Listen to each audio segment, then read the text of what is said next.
দেখ বাবা, তোর লেগে আমি মায়া দেখতে যাইতেছি, তুই এমন কোনো কাজ করবি না যে হেরা বুঝা যায় তুই যে অন্ধ। আচ্ছা বাবা।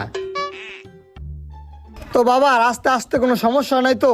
না না, কোনো সমস্যা হয় নাই, অনেক ভালোভাবে আইছি। তাইলে তো ঠিক আছে। তো আমার মেয়েকে আপনাদের কাছে কেমন লাগছে?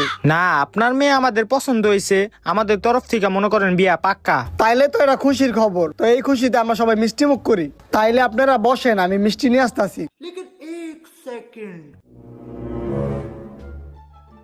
নেও বাবা, এখান থেকে একটা মিষ্টি আমার মেয়েকে তুমি খাওয়াই দাও।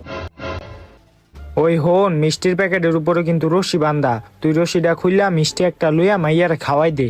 আচ্ছা বাবা। শ্বশুর আব্বা, মিষ্টিতে রস নাই কে? আর মিষ্টি কি দুইটা লইছেন? না শ্বশুর আব্বা, মিষ্টিটি ভালো না, আর মিষ্টিতে রস নাই, আর দুইটা মিষ্টি লইছেন, এটা কি হইলো?